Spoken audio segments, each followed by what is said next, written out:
Amen. Gloire à Dieu. Et heureux d'être là, de se retrouver tous ensemble. Il n'y a pas de plus grand amour que l'amour de notre Seigneur. Et il n'y a pas de plus grand amour que de donner sa vie pour ses amis. C'est ce que notre Seigneur Jésus a fait pour chacun d'entre nous. On va se le rappeler ce soir en chantant ce beau chant, le véritable ami aime en tout temps. Amen. Notre Seigneur nous demande de nous aimer les uns les autres.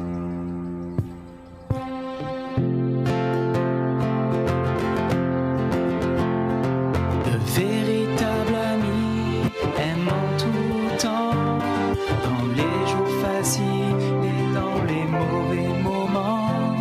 Il apporte toujours des mots encourageants. Il sait me consoler et je vais de l'avant. Oh, Jésus est mon ami, oui je le sais. Il a donné sa vie parce qu'il m'aimait. Je veux être fidèle à son amitié, aimer à tout instant pour lui ressembler. Le véritable ami aime en tout temps, dans les jours faciles et dans les mauvais moments. Il apporte toujours des mots encourageants. Il sait me consoler et je vais de l'avant. Jésus est mon ami, oui je le sais. Il a donné sa vie parce qu'il m'aimait. Je veux être fidèle à son amitié, aimer à tout instant pour lui ressembler. Amen. On doit ressembler à notre Seigneur, hein. C'est pour ça que nous sommes là, hein. Écouter sa parole et pour que le Seigneur puisse encore nous amener plus loin avec lui. Amen. Nous sommes dans un lien d'amour. Et nous voulons vivre l'unité, hein, l'unité de notre Seigneur ce soir. Amen.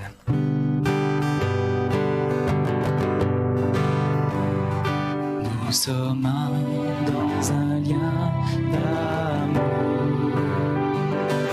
Nous sommes dans un lien d'amour. Notre esprit est uni avec l'Esprit de Dieu. Nous sommes dans un lien d'amour. Nous sommes dans un lien d'amour. Nous sommes dans un lien d'amour. Notre esprit est uni avec l'Esprit de Dieu. Nous sommes dans un lien d'amour. Les sœurs, nous sommes.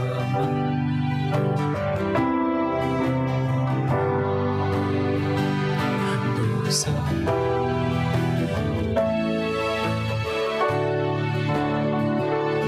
Notre esprit avec l'Esprit.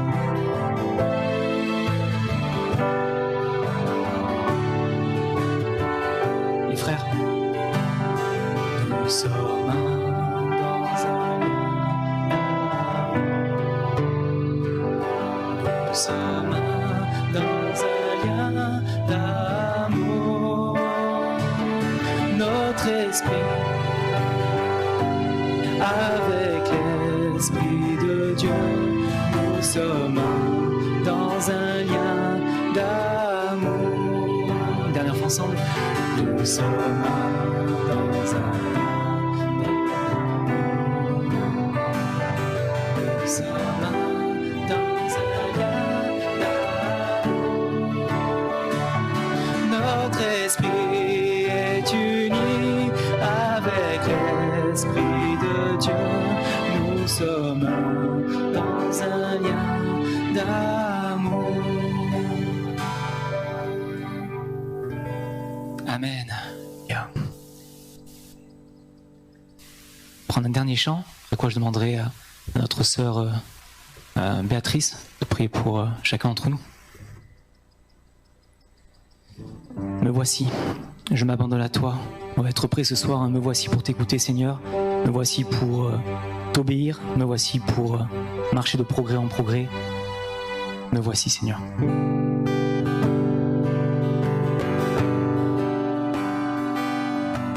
Me voici, je m'abandonne à toi. Me voici, prêt à te servir. Me voici, je m'abandonne à toi. Me voici, prêt à te servir. Me voici, je m'abandonne à toi. Me voici, prêt à te servir. Amen. On a chanté un dernier chant qu'on connaît tous, Me voici, je m'abandonne à toi, prêt à te servir. Vous savez que c'est un chant dangereux, ça. Hein. Quand vous chantez ça, c'est dangereux. Hein. Je me souviens, il y a 30 et quelques années, quand j'ai chanté ça pour la première fois, j'étais loin de m'imaginer que... Donc, des fois, on chante des chants, on ne se rend pas compte de ce qu'on est en train de dire. Mais quand on dit à Dieu, me voici, je m'abandonne à toi, prêt à te servir, attention. Parce que Dieu va le faire. Dieu va se servir de nous. Voilà, les uns dans un domaine, les autres dans un autre. Donc, voilà, il y a des chants qui sont dangereux. On les chante des fois un peu plus par habitude, mais on ne se rend pas compte que les paroles qu'on chante, elles sont importantes. En tout cas, Dieu les entend. Hein. Gloire à Dieu. Voilà, on va ouvrir la parole ce soir. Je voudrais m'arrêter avec vous sur ce que j'ai appelé, ou je vais appeler, un ingrédient important dans la marche avec Dieu. Je crois que plus j'avance avec le Seigneur, plus je réalise que pour que notre marche chrétienne fonctionne, pour qu'elle avance, pour qu'elle aille de l'avant, il n'y a pas de formule magique. Par contre, il y a tout un tas d'ingrédients qui, additionnés les uns aux autres, nous permettent d'avancer et de faire des progrès avec Dieu. Et ce soir, je voudrais m'arrêter sur un petit ingrédient dont on ne parle pas souvent, et pourtant qui pour Dieu est extrêmement important. Alors je vais me servir d'une image toute simple, je vais me servir de mon ancien métier.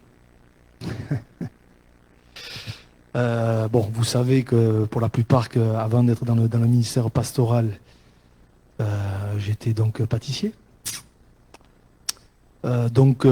Qui dit pâtissier dit tout un tas de recettes dans la tête. Hein. D'ailleurs, je me rends compte que 30 ans après, je les ai toujours pas oubliés, je les ai toujours là, c'est comme quoi, vous voyez. Et j'ai remarqué une chose, c'est que dans toutes les pâtes, il y a un ingrédient qui revient dans toutes. Que ce soit la pâte à croissant, que ce soit la pâte à brioche, que ce soit le feuilletage, que ce soit la pâte à choux, que ce soit le pain. Enfin, vous prenez toutes les pâtes, même si c'est infime, dans toutes ces pâtes-là, vous avez un ingrédient, c'est le sel. Dans toutes. Pourtant, la brioche, c'est sucré en général. La pâte à croissant, ça a plus tendance à être sucré. Mais dans toutes ces pâtes-là, vous avez cet ingrédient qui est là et qui est indispensable. Il ne faut pas l'oublier. Même si la quantité est infime, parce que ça va permettre à toutes ces pâtes de bien pousser et d'obtenir quelque chose qui est bon. Voyez. Et dans la vie chrétienne, c'est un petit peu la même chose. Il y a tout un tas d'ingrédients qui sont indispensables et qu'il ne faut pas oublier. Et s'il manque un de ces ingrédients, forcément, à un moment donné ou à un autre, ça va être un peu bancal.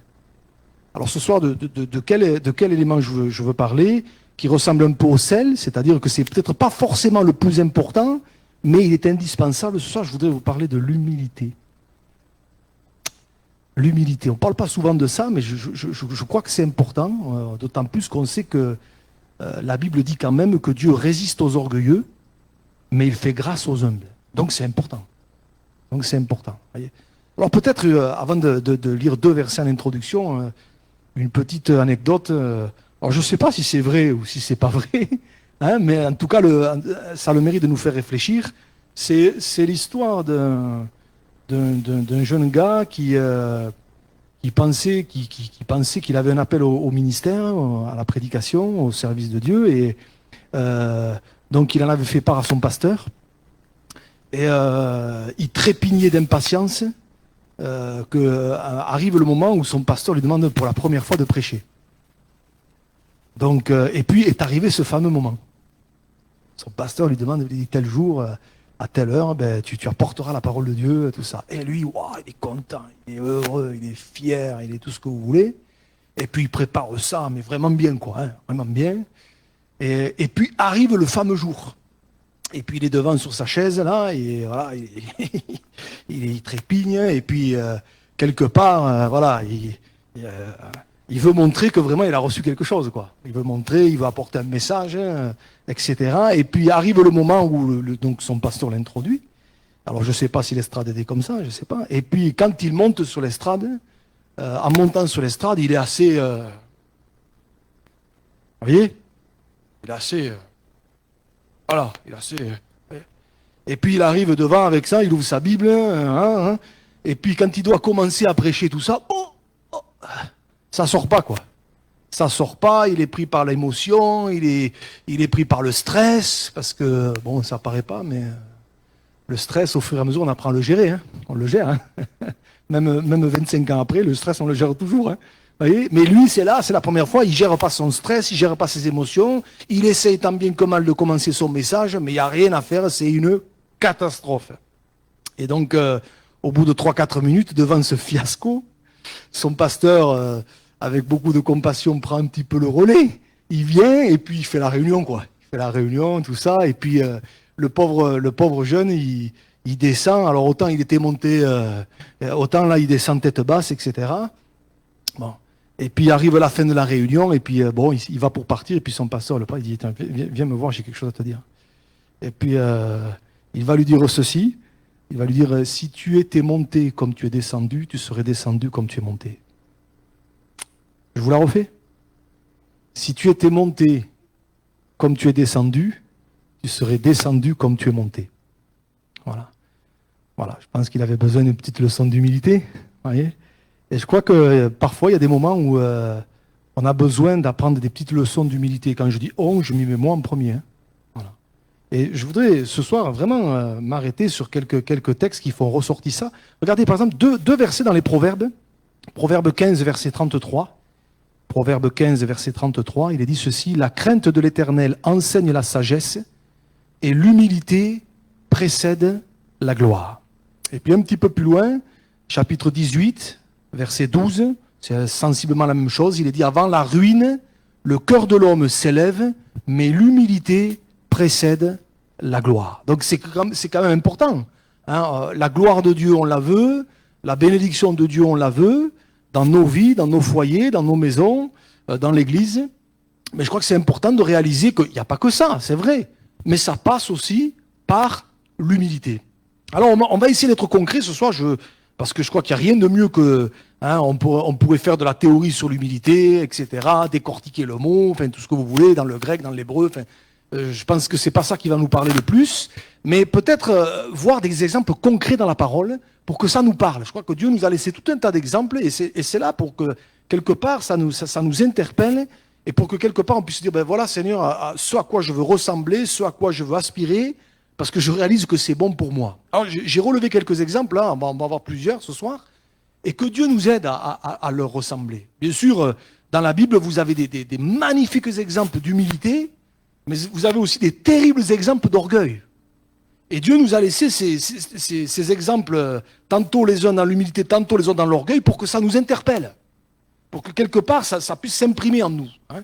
Alors, on va essayer d'en regarder des bons. Je pensais On n'en parle pas souvent. Bon, bien sûr, on pense aux grands hommes de Dieu, mais il y a quand même ce que j'appelle des inconnus, en tout cas des gens dont on parle moins, qui ont fait preuve d'une humilité, mais incroyable. Je pense à ce centenier des évangiles. Vous vous rappelez?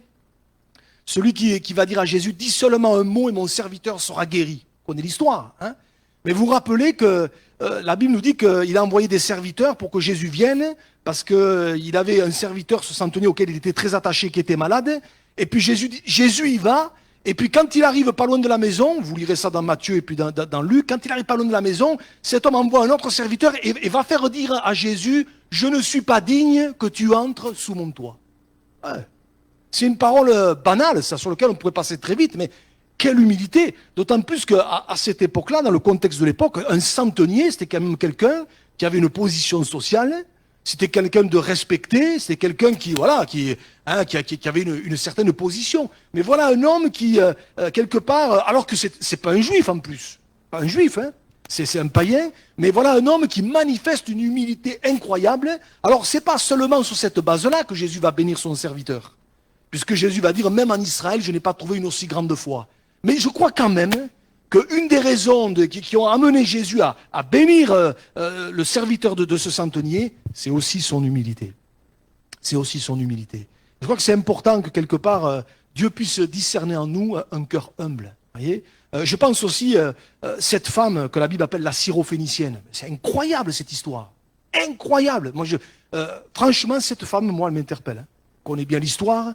Vous vous rappelez, cette femme qui criait, sa fille était possédée d'un esprit impur. Enfin bon, ça devait être invivable à la maison. Je me dis que c'est pas écrit, mais en fait, ça devait être invivable. Hein, et puis, elle crie, elle hurle, vous vous rappelez, les disciples vont dire à Jésus, écoute, elle nous casse les oreilles, renvoie-la, quoi. Hein, sympa la compassion, soit dit en passant. Voyez. Et puis, à un moment donné, Jésus qui finit par intervenir, et vous vous rappelez ce qu'il va dire à cette femme, hein, je l'ai noté, hein, il n'est pas bien de prendre le pain des enfants et de le jeter aux petits chiens. Oh. On sait que dans le contexte juif de l'époque, quand on parle de quelqu'un en termes de chien, c'est jamais, vous voyez, c'est pas... Et quand j'entends ça, quand je lis ça, on est un peu surpris, vous voyez, on est un peu surpris. Et je me dis, mais imaginez cette femme, avale-toi ça, quoi. Elle aurait pu s'offusquer, elle aurait pu, surtout que c'est pas une juive, en plus, hein. Elle aurait pu s'offusquer, elle aurait pu se braquer, elle aurait pu tourner les talons, elle aurait pu, je sais pas moi, se mettre en colère. Et puis, voilà ce que cette femme va dire. Oui, mais les petits chiens mangent les miettes qui tombent de la table de leur maître. Waouh! Quelle humilité! Mais quelle humilité! Et là encore, cette femme va être bénie sur la base de sa foi. À cause de cette parole, ta fille est guérie, ta fille est délivrée. Mais je crois aussi que quelque part, l'humilité de cette femme a permis au Seigneur de faire quelque chose dans la vie de sa fille. Vous voyez, elle ne s'est pas offusquée. Des fois, vous avez des gens qui vous pouvez rien dire. De suite, on se braque, on se vexe, on se met en colère. Voyez, mais pas elle. Mais pas elle. Rappelez-vous aussi de Salomon au départ. On connaît bien cette histoire. Qu'est-ce qui a fait que Salomon a pris un départ incroyable au début de sa marche avec Dieu, alors qu'il succède à David? Passer après David, vous savez, il y a des successions, c'est pas simple, quoi. Hein. Quand Josué est passé après Moïse, c'était pas évident. Mais passer après le roi David, passer après l'homme selon le cœur de Dieu, c'était pas simple. Et puis, il y a ce fameux passage, on va le mettre, 1 Roi, chapitre 3. On connaît ces textes, mais je pense que c'est bien de les refaire passer devant nous. Il nous est dit ceci. À Gabaon, l'Éternel apparut en songe à Salomon pendant la nuit, et Dieu lui dit, demande ce que tu veux que je te donne. Oh, enfin. Vous n'aimeriez pas que Dieu vous dise ça? Demande-moi ce que tu veux que je te donne. Oh, Seigneur, alors, la liste elle va être longue. Hein. Salomon répondit, tu as traité avec une grande bienveillance ton serviteur David, mon père, parce qu'il marchait en ta présence dans la fidélité, dans la justice, dans la droiture de cœur envers toi. Tu lui as conservé cette grande bienveillance et tu lui as donné un fils qui est assis sur son trône comme on le voit aujourd'hui. Maintenant, Éternel mon Dieu, tu as fait régner ton serviteur à la place de David, mon père, et moi, je ne suis qu'un jeune homme, je n'ai point d'expérience. Ton serviteur est au milieu du peuple que tu as choisi, peuple immense qui ne peut être ni compté, ni nombré à cause de sa multitude. Accorde donc à ton serviteur un cœur intelligent pour juger ton peuple, pour discerner le bien du mal, car qui pourrait juger ton peuple, ce peuple si nombreux? Et vous savez ce qui va se passer. Dieu va lui accorder une sagesse incroyable, extraordinaire, à tel point qu'on va venir voir, en tout cas, essayer de toucher du doigt la sagesse de cet homme, et notamment cette fameuse reine de Saba ou de Séba. Mais qu'est-ce qui a touché le cœur de Dieu dans la requête de Salomon? C'est pas le phrasé qu'il a employé, c'est pas les mots, c'est pas la bonne formulation. Vous savez, la prière, c'est pas une histoire de mots qu'on emploie. Hein. Chacun parle avec ses mots. Hein. Chacun, voilà. Moi, je dis toujours, la prière, c'est son cœur qui parle. Hein. Vous voyez, c'est pas le phrasé de Salomon qui a touché le cœur de Dieu, c'est son humilité. Je ne suis qu'un jeune homme sans expérience. Vous voyez, et quelque part, le règne de Salomon est parti sous de bons auspices, il est parti sur de bons rails. Pourquoi? Parce qu'il y avait l'humilité au départ. Et ça, c'est important dans notre marche avec Dieu. Hein, si on veut que notre vie soit toujours sur des bons rails, et reste sur des bons rails, ben quelque part, Dieu doit trouver en nous un cœur humble. Et j'ai envie de dire, ce passage-là, il est hyper intéressant, parce qu'on est au début du règne de Salomon, quand on fait le parallèle avec le début du fils de Salomon. Quand Salomon est parti, après, il y a eu Roboam. Je ne sais pas si Roboam, ça vous dit quelque chose. Roboam, c'est celui qui, à un moment donné, s'est retrouvé devant un dilemme. Et puis, il y a les vieillards de son époque qui sont venus, qui lui ont donné un conseil. Et qu'est-ce qu'il a fait, lui? Regardez, on va le lire. Hein. On va le lire, regardez. 1 Roi, chapitre 12, très intéressant. Hein. Roboam laissa le conseil que lui donnaient les vieillards, et il consulta les jeunes gens qui avaient grandi avec lui et qui l'entouraient. Il leur dit: que conseillez-vous de répondre à ce peuple qui me tient ce langage? Allège le joug que nous a imposé ton père. Et voici ce que lui dirent les jeunes gens qui avaient grandi avec lui. Tu parleras ainsi à ce peuple qui t'a tenu ce langage. Ton père a rendu notre joug pesant et toi allège-le nous. Tu leur parleras ainsi. Mon petit doigt est plus gros que les reins de mon père. Eh ben. Maintenant, mon père vous a chargé d'un joug pesant et moi je vous le rendrai plus pesant. Mon père vous a châtié avec des fouets et moi je vous châtierai avec des scorpions. Le règne de Roboam, il a commencé sur les rails de l'orgueil. Et vous lirez la suite, on n'a pas le temps de s'y arrêter, mais ça a été un fiasco. Le règne de Roboam, ça a été un fiasco. D'ailleurs, c'est sous son règne qu'a eu lieu le schisme en Israël. Vous voyez? Comme quoi, vous voyez, c'est important de réaliser que l'orgueil, quelle qu'en soit la forme, quelle qu'en soit la manière, ça amène toujours la catastrophe. Ça amène la catastrophe dans nos vies, ça amène la catastrophe dans l'église, ça amène la catastrophe dans les foyers, ça amène la catastrophe dans le couple. Hein, voyez, et c'est fou quand on fait quelque part, on met en face l'attitude de Salomon au départ, et on met en face l'attitude de son propre fils. Au départ de son règne, on se dit, mais c'est pas possible. Comme quoi, c'est une affaire personnelle. Hein. Un cœur humble, c'est une affaire personnelle. Voyez. Que Dieu nous aide vraiment à marcher dans les rails de l'humilité. C'est pas grand-chose, mais c'est important. C'est important. Le règne de Roboam, il a commencé avec ça. Il a commencé avec un orgueil démesuré.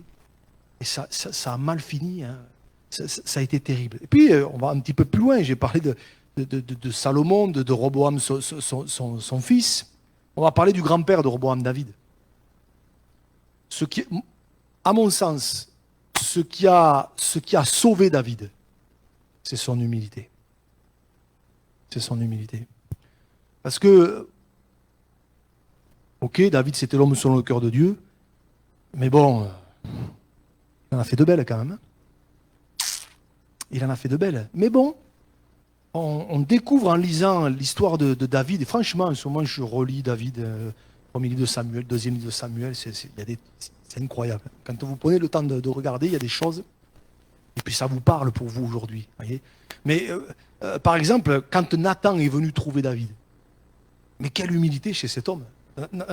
David, il avait pouvoir de vie et de mort. Et quand Nathan lui dit, mais tu es cet homme-là, vous relirez 2 Samuel 12, tu es cet homme-là, il va dire, mais j'ai péché. J'ai péché, vous voyez.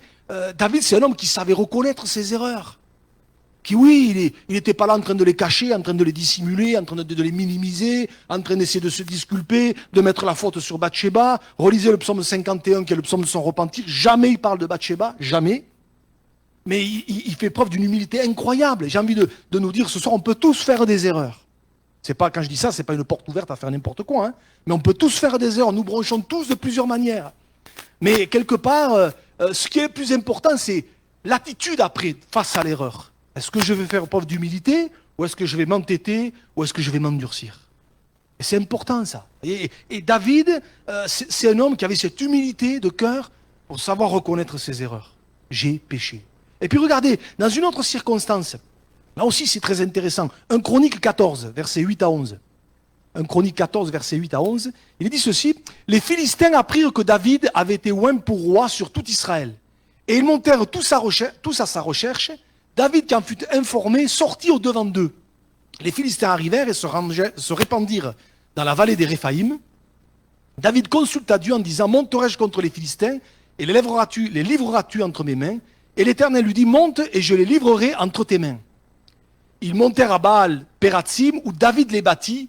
Puis il dit, écoutez bien ce qu'il dit, « Dieu a dispersé mes ennemis par ma main comme des eaux qui s'écoulent.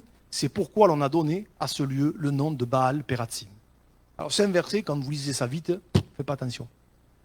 Mais ce qu'il dit est très important. Parce que là, il est dans le succès. Il vient de remporter une belle victoire. Et ce qu'il dit là, c'est une réaction à chaud. Réaction à chaud.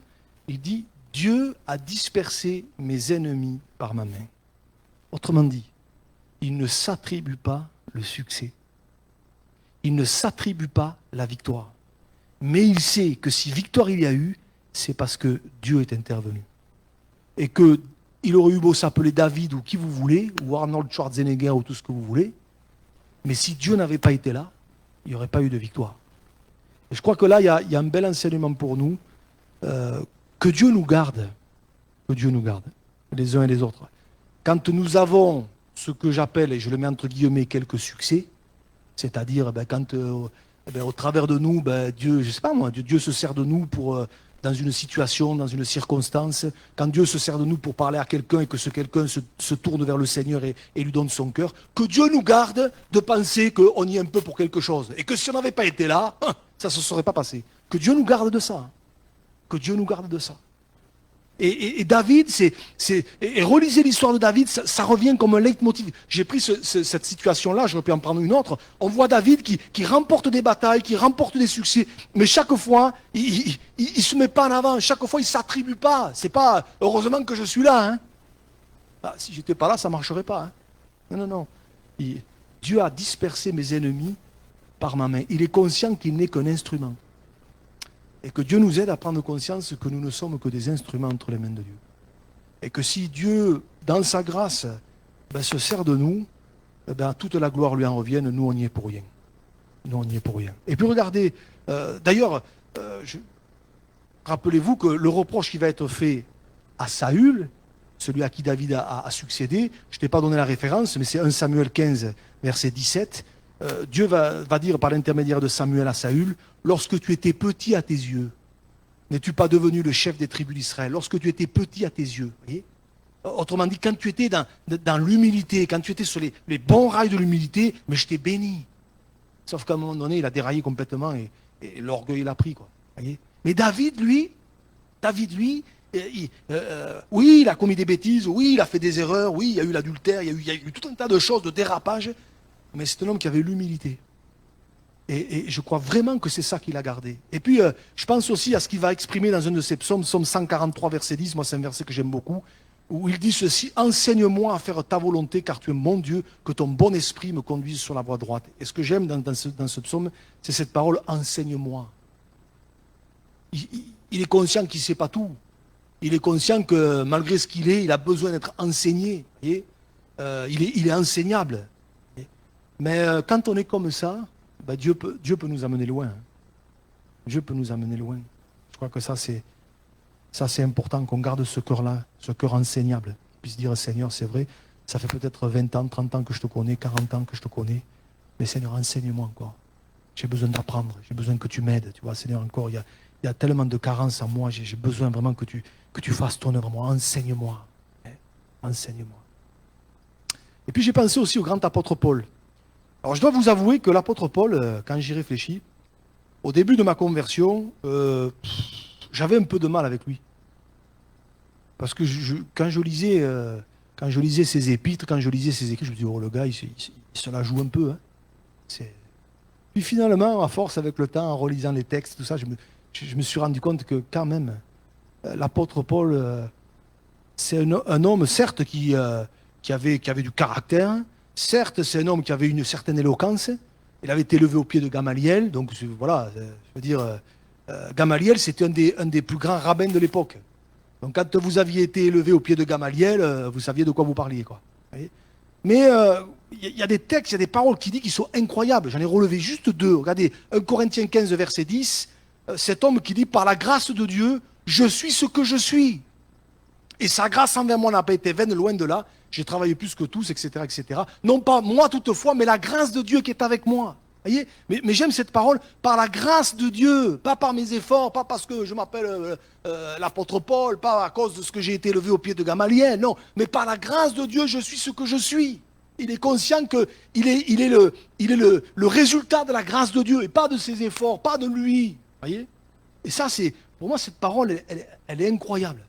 Et que Dieu nous garde dans cet état de cœur. Seigneur, ben si aujourd'hui on est ce qu'on est, on est encore debout, on est encore fidèle au Seigneur, eh ben, c'est pas qu'on est plus fort que les autres. Hein. C'est pas qu'on est plus spirituel ou meilleur ou je sais pas trop quoi, mais c'est la grâce de Dieu, quoi. C'est la grâce de Dieu. Et puis alors, une autre parole sur laquelle on pourrait passer très vite, et moi je l'aime beaucoup, et là je crois qu'il y a une belle leçon spirituelle pour nous. Regardez 1 Corinthiens 16, verset 10. Paul dit ceci, ça c'est un verset, on passe dessus, faites pas attention. Si Timothée arrive, faites en sorte qu'il soit sans crainte parmi vous, écoutez bien, car il travaille comme moi à l'œuvre du Seigneur. Pas ce que vous en pensez. Timothée, alors je vais employer des mots d'aujourd'hui, hein, c'est le stagiaire. Hein.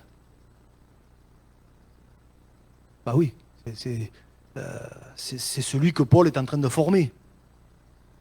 Et quand Paul, avec toute l'expérience qui est la sienne à ce moment-là, quand Paul, un homme qui a fait ses preuves au niveau du ministère, un homme au travers duquel Dieu a fait des miracles incroyables, des choses extraordinaires, il n'y a qu'à lire le livre des Actes. Hein, il est dit que Dieu faisait par les mains de Paul des miracles extraordinaires. Mais quand il parle de Timothée, il dit, il travaille comme moi. Moi, quand je lis ça, je dis, waouh. Voyez, pour lui, il n'est pas plus que Timothée. Il n'est pas au-dessus de Timothée. Et lui, il n'est pas là, et puis Timothée, c'est le sous-fifre. Vous voyez? Non. Il travaille comme moi. Et là, je crois que Paul nous laisse quelque chose d'assez important, d'assez intéressant, en tout cas, je trouve. Je vais le dire de cette façon, attention à l'orgueil spirituel. Attention à l'orgueil spirituel. De se croire plus spirituel qu'un tel ou un tel, que celui-ci ou que celle-là, plus spirituel hein, que le conjoint, lui, toi tu comprends rien. Et plus spirituel parce qu'on a 10 ans, 15 ans ou je ne sais pas combien de conversions, que Dieu nous garde de ça. Que Dieu nous garde de l'orgueil spirituel. Voyez, parce qu'il n'y a rien de plus terrible que ça. Penser parce que nous, on a de l'expérience, parce que nous, ceci, parce que nous, cela, parce qu'on a fait ci, parce qu'on a fait là. Alors, nous, on est à un niveau là. Paul, s'il y en avait un qui aurait pu se mettre un peu en avant, c'était lui. Et pourtant, quand il parle de Timothée, il dit, il travaille comme moi à l'œuvre du Seigneur. Vous voyez, quel contraste avec la fameuse parabole, Luc 18, le pharisien et le péager, là, le publicain, je te loue de ce que je ne suis pas comme le reste des hommes. Je ne suis pas comme lui, là. Je jeûne 2 fois la semaine, je donne ma dîme, je fais ceci, je fais cela. Voyez. Et celui qui est reparti justifié, on le sait, hein. C'est pas le pharisien, c'est l'autre qui était là, qui disait, mais qui se frappait la poitrine et qui disait, oh Seigneur, aie pitié de moi qui suis un pécheur. Voyez.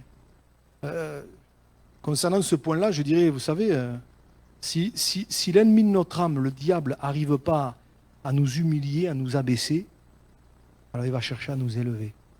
Toi, tu es un bon chrétien, toi. Tu n'es pas comme eux. Hein. Toi, tu as compris, toi. Toi, tu es spirituel. Bon, et puis tu as une sensibilité. Et puis quand tu chantes, tu as une voix. Oh. Voilà. Puis tu prêches bien. Oh. C'est pas comme Jonathan, hein, lui.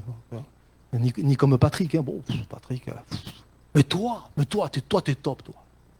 Vous voyez, si le diable n'arrive pas à nous abaisser, il va chercher à nous élever.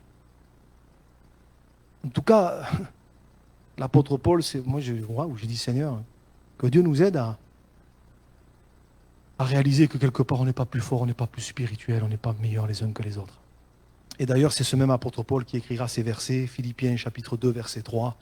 Il est facile à lire, mais ne faites rien par esprit de parti ou par vaine gloire, mais que l'humilité vous fasse regarder les autres comme étant au-dessus de vous-même. Tout un programme, hein? Tout un programme. Que l'humilité vous fasse regarder les autres comme étant au-dessus de vous-même. Oui. Au-dessous, il n'y a pas de problème. Il n'y a pas de problème. Au-dessus, que Dieu nous aide. Hein. J'aurais pu vous parler de Naaman. Naaman qui a dû apprendre le chemin de l'humilité. Quand il est arrivé à la maison de Élysée, vous vous rappelez, il a eu du mal d'ailleurs à y arriver. Mais vous relirez, il y a des petits détails qui sont dans l'histoire. Il est arrivé, la Bible dit, avec ses chars et ses chevaux.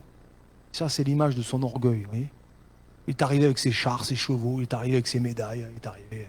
Vous, c'est moi. D'ailleurs, quand Élisée n'est même pas venu, qu'il a envoyé un messager, il s'est mis en colère. C'est même pas le prophète qui sort. Lui, il pensait qu'on allait mettre le tapis rouge quand il allait arriver. Vous voyez, et il est reparti en colère et il a dû apprendre l'humilité, Naaman. Et c'est quand il va s'abaisser et faire ce qui lui était demandé, hein, qu'il va rentrer dans le Jourdain. Non pas que le Jourdain avait quelque chose de particulier, c'est pas ça que la Bible essaie de nous faire comprendre.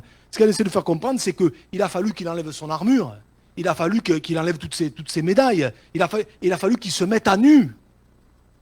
Et c'est quand il est passé par ce chemin d'humilité qu'alors le Seigneur a pu bénir sa vie. Je crois que c'est important de réaliser que parfois l'orgueil, bien souvent, en tout cas tout le temps même, ça créera toujours un blocage dans l'action de Dieu, quel qu'il soit, que ce soit dans nos vies, que ce soit dans l'église, que ce soit dans nos foyers, dans nos maisons, hein, dans certains problèmes.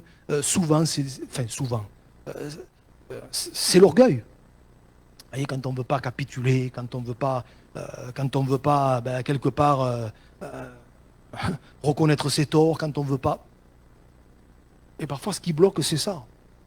Ce qui bloque, c'est l'orgueil, vous voyez. Et parfois, Dieu va permettre des situations pour qu'on apprenne ou qu'on prenne le chemin de l'humilité. Et là, Dieu va nous bénir. Et là, Dieu va poser sa main. Je crois que parfois, il y a des problèmes qui sont là depuis des années, parfois dans des églises, parfois dans des familles, parfois entre croyants. C'est juste un problème d'orgueil. Que Dieu nous aide. Que Dieu nous aide. Je terminerai en parlant de, j'allais dire, l'exemple parfait de l'humilité. C'est Jésus. Juste 2 versets, voilà, 2 passages, on connaît bien. Philippiens 2, versets 5 à 11. Ayez en vous les sentiments qui étaient en Jésus-Christ, lequel existant en forme de Dieu n'a point regardé comme une proie arrachée d'être égal avec Dieu, mais il s'est dépouillé lui-même en prenant une forme de serviteur, en devenant semblable aux hommes, ayant paru comme un simple homme. Il s'est humilié lui-même, se rendant obéissant jusqu'à la mort, même jusqu'à la mort de la croix. Il a dit, c'est pourquoi. Vous voyez ? C'est pourquoi. Aussi Dieu l'a souverainement élevé et lui a donné le nom qui est au-dessus de tout nom. Alléluia. Afin qu'au nom de Jésus, tout genou fléchisse dans les cieux, sur la terre et sous la terre, etc. Et que toute langue confesse que Jésus-Christ est Seigneur à la gloire de Dieu le Père. Vous voyez ? C'est pourquoi.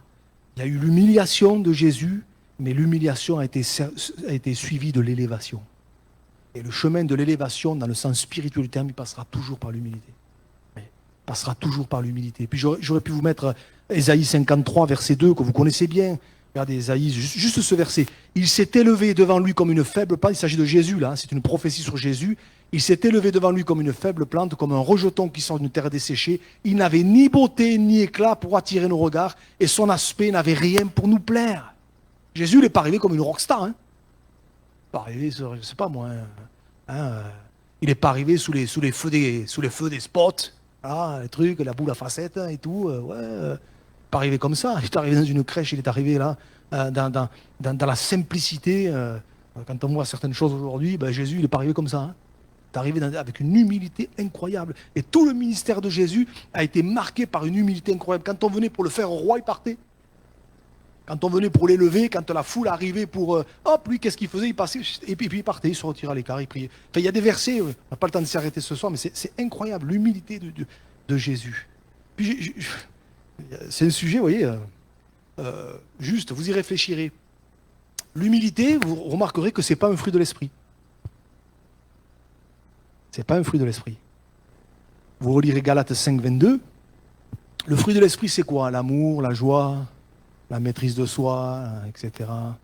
La joie, la paix. Enfin. Le fruit de l'esprit, c'est quoi? C'est ce que produit le Saint-Esprit en nous quand on le laisse agir. Mais vous remarquerez que l'humilité, elle n'y est pas dedans. Vous regarderez, hein. Pour reprendre toutes les versions, l'humilité n'y est pas. Autrement dit, ça montre quoi? Ça montre que l'humilité, ce n'est pas quelque chose qui va nous tomber dessus. Hein. Ça montre que l'humilité, c'est quelque chose qui se cultive. Qui se cultive. Petit à petit. Hein? Afin que, et quelque part, afin que si à un moment donné, ici ou là, il y a peut-être une once ou une petite racine d'orgueil qui paraisse, on puisse l'enlever. Oui, ça se cultive. Et j'ai vraiment envie de nous dire ce soir, je termine par là, soyons vraiment que Dieu nous aide à réaliser que l'humilité, c'est comme le sel dans toutes ces pâtes que j'ai citées tout à l'heure. C'est un élément indispensable. On ne peut pas faire ça. On peut pas faire ça. On en a besoin pour avancer dans la vie chrétienne. C'est important. Alors, on va lire un dernier texte, je vais finir par là. Je vous ai parlé de ces pâtes tout à l'heure. J'aurais pu vous parler de la pâte à Savarin aussi, tiens. Vous savez ce que c'est les Savarins? Les babas au rhum. Le vrai nom, c'est les Savarins. Ça s'appelle la pâte à Savarin. Voilà. Ça vous aura appris quelque chose ce soir. Mais même là, il y a du sel. En parlant de cette histoire de pâte, alors regardez ce que l'apôtre Paul dit, ce que nous sommes devenus en Jésus-Christ. 1 Corinthiens chapitre 5, versets 6 et 7, je vais terminer par là. Paul dit, c'est bien à tort que vous vous glorifiez. Ne savez-vous pas qu'un peu de levain fait lever toute la pâte? Alors moi, ça me parle, hein, parce que ça, c'était mon ancien boulot. Hein. Et regardez ce que Paul dit. Faites disparaître le vieux levain afin que vous soyez une pâte nouvelle. Puisque vous êtes sans levain, car Christ, notre Pâque, a été immolé. Afin que vous soyez une pâte nouvelle. Quand on donne sa vie à Jésus, quand on s'engage avec le Seigneur, quand vraiment il devient le sauveur de notre âme, et j'espère que c'est le cas pour tout le monde ce soir, qu'on a fait ce pas, on devient une pâte nouvelle. Et pour que cette pâte nouvelle, elle puisse se développer comme le Seigneur l'entend, elle a besoin de cette pincée d'humilité. Elle a besoin de cette pincée d'humilité. Et ma prière, c'est que les uns et les autres, Dieu nous aide à être cette pâte nouvelle. Vous voyez qui a une pousse bien homogène, voyez, et qui n'est pas du vieux levain, de l'orgueil, de la méchanceté, notre vieille nature, quoi. Le levain, c'est l'image de notre vieille nature ici. Voyez, que Dieu nous aide. Et moi, j'ai envie de dire, Seigneur, mais aide-moi, aide-nous, afin qu'on soit cette pâte nouvelle, voyez, qui donne envie. Enfin, je sais pas, moi. Je sais pas. Bon, moi, je suis un peu gourmand, ça se voit d'ailleurs. Mais le matin, vous passez devant une boulangerie, ça sent. Hein, vous avez des odeurs, des fois, vous sentez, vous avez qu'une envie, c'est d'y aller, quoi. Hein, d'ailleurs, je me souviens quand, avec Rosetta, au tout début du mariage, quand, à force, j'avais les mains qui sentaient la pâtisserie. Et c'est comme les mécanos qui ont toujours les mains noires, moi j'avais les mains, j'avais beau me laver, me doucher, je sentais toujours la pâtisserie, quoi. J'avais les mains, vous voyez, et quelque part, bon, il y a des odeurs, ça... Vous voyez, l'odeur du croissant, l'odeur, je ne sais pas, moi, le matin, quand vous passez là, vous voyez, ben, je crois que spirituellement parlant, c'est la même chose.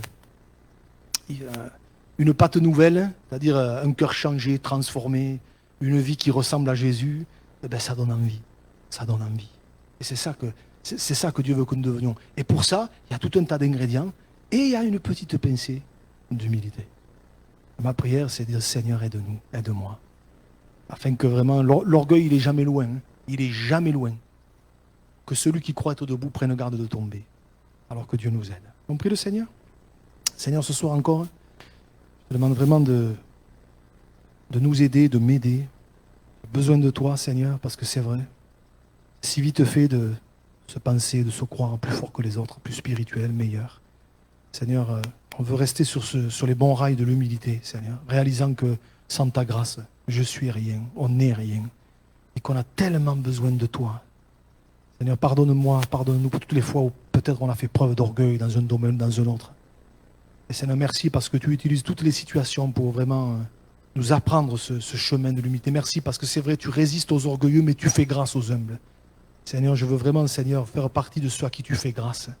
Alors aide-nous, Seigneur, aide-moi, Seigneur. C'est pas toujours facile, notre vieille nature, elle essaye toujours de revenir au galop, mais Seigneur, secours-nous. Et visite-nous, Seigneur, afin que les uns et les autres, nous puissions être cette pâte nouvelle, Seigneur. À toi la gloire, Jésus. Je te bénis encore ce soir. Amen. Amen.